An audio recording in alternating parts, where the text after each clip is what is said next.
Hey, Coach, how's it going? It's great. It's great. A little wet right now, but I'm good. I'm good. Aiden, I'm sorry, Aaron Steinfeld played a little bit last year. Yeah. Got some playing time. Obviously now, though, he's kind of, or at least up there as one of the main guys. Just kind of what have you seen from him as far as, just from last year to this year through the spring and the development, what you like about it? Yeah, I think, and you hit it on the head in that, it's a fairly inexperienced room with the exception of Aaron and James, who played last year in spot roles. But I think with Aaron, he had a really good spring, and then we challenged him a little bit to be in the best shape of his life. And really amazing to see at the end of the summer how he transformed his body. I mean, he's leaner, he runs better, he's moving better.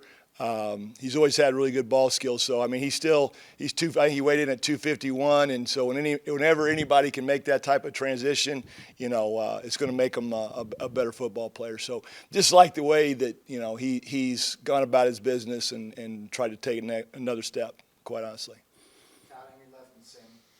Over here, Coach. Yeah. When you have an inexperienced room, obviously the thought is that, that there's obviously a certain mountain to climb, but does it also sort of free up things in terms of having everybody on the same page, sort of at the same level of development? How does that affect the room? Yeah, I mean, good question. I think the big thing is that you got a lot of competition. I mean, it's very competitive, and guys, and there are a couple older guys in the room.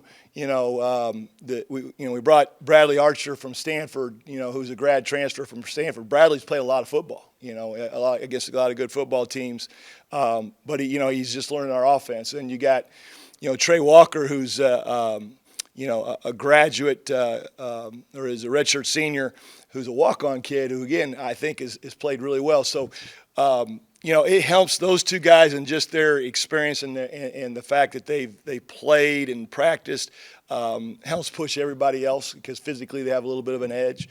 But I think that, everybody's got to compete every day. And that's just not on the field. That's in the classroom learning, because there's a lot of things that they have to know. I mean, that's that are being thrown at them right now, not just from a pass game standpoint, but from a run scheme standpoint. We're a lot more multiple. And then also from a pass protection standpoint. So, and I always explain it to them, we just got to get a little bit better every day as a room. So I think that the one thing that really helps with that type of scenario is if you can get them to buy in to help each other, then they're going to get better as a whole, which is what we're trying to do. Sammy up top, then Quinn. Coach, Anthony Miller's freshman. Yeah. Could have gone either offense or defense, Yeah. but he ended up in your room. Yep. What does he bring to the position that excites you? Oh, he is. He's a very large human. He is a very large human. Anthony is a little bit over 6'5.5", and I think he's got like an 84-inch wingspan. And right now he weighs 263. And he's a twitchy young freshman kid, and everything's going pretty fast for him because he got here. He wasn't a mid-year guy. He got here in the summer. But I think just from a developmental standpoint, one of the hardest things to do, in college football is when a tight end has to block the backside A gap because that's a mismatch. The fact that he does have size and strength, and he's a smart kid, I think that bodes well for him, down in the future. So, that just getting that body type, at that age, so it's not like he's trying to develop, into a 255, 260-pound guy. He's going to reshape his body like we're talking about Aaron. But, definitely has a high ceiling. But, things are moving awful fast, for him right now in camp. But had a good day today. Hi, Coach. As you enter your fourth season with the team Yep. and look back at the production of players you've coached, could you share some keys to your coaching that you believe are instrumental? Yeah. I think the big thing is, I always stress that we're going to develop the room, the whole room, and maybe that's my high school background where, you got what you got and you got to develop everybody. But I always try and make a point of emphasis that, whether you're number 1 on the depth chart or number 8 on the depth chart, that we're going to try and develop everybody, and I think the buy-in has been really good just in regards to, incrementally, like we talked about, get better each day, help the guy to your left, help the guy to your right, and then push each other, because ultimately, you know, and again, going back my first couple of years, we played a lot of 2 tight end sets, you know, and so you got every Saturday, counting special teams, we got 5 guys that are probably going to play. You know, so I think that type of mindset in developing the whole room and trying to get as much as you can out of guys, you know, it has helped us. And, you know, there's always been a guy that's emerged by the time you get to the season as the guy that sets the standard in practice, you know, and you know, I think that, you know, when those younger guys see the older guys work, you know, that helps create a tradition and set a standard that you want. Pete, on your left, and we'll wrap it. Coach over here. Yes. Just your thoughts on Bamba, the way he's improved, and what do you need to see from him this year? Yeah, you know, James, same deal as Aaron, you know, and you know, you look at the room and you got James and Aaron, who are redshirt sophomores. You know, you got Brody Foley, who we haven't even mentioned, is a redshirt freshman. Sam West, freshman, and then you got Bradley and Walker as the older guys. But I think with James, same thing. He said about he didn't get to go through spring practice. He had some things cleaned up with his shoulder.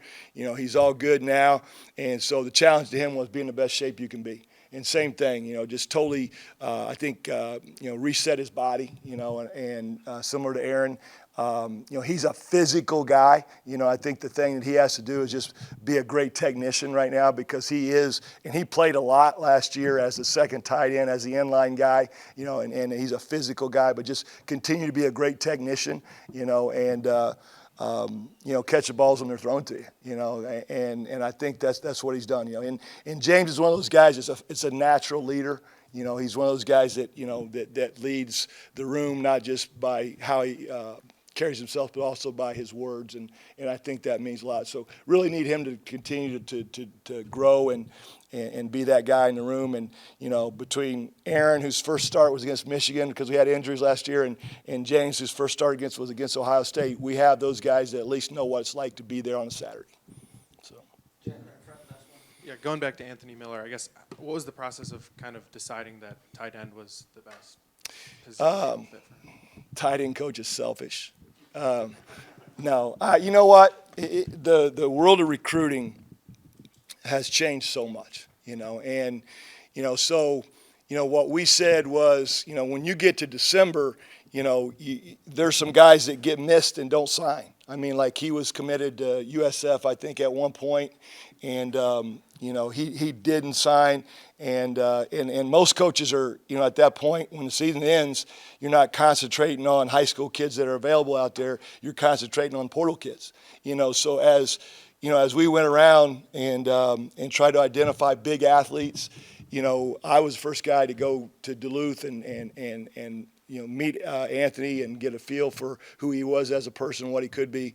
And then I called Coach Allen because really we're trying to figure out, you know, where he's going to play. And Coach said, hey, let's send Coach Randolph over, our defensive line coach. So we sent Coach Randolph over. He said, well, send Coach Wilt. So we sent Coach. So between the three of us, you know, at the end of the day, we said, hey, let's start him at tight end because that's where he's most familiar at, you know, and let's go from there. You know, because, again, he's 263, he's 264 right now. You know, he's gained 12. He got here in June, he gained 12 pounds. So who knows how big he's going to be. But, you know, like I said, we'll definitely find a place for him in the tight end room as he develops. But, you know, one of those young guys, you're just looking for those body types, you know, and those body types are hard to find. All right, Yeah. thanks, Kevin. Okay, thank you, guys.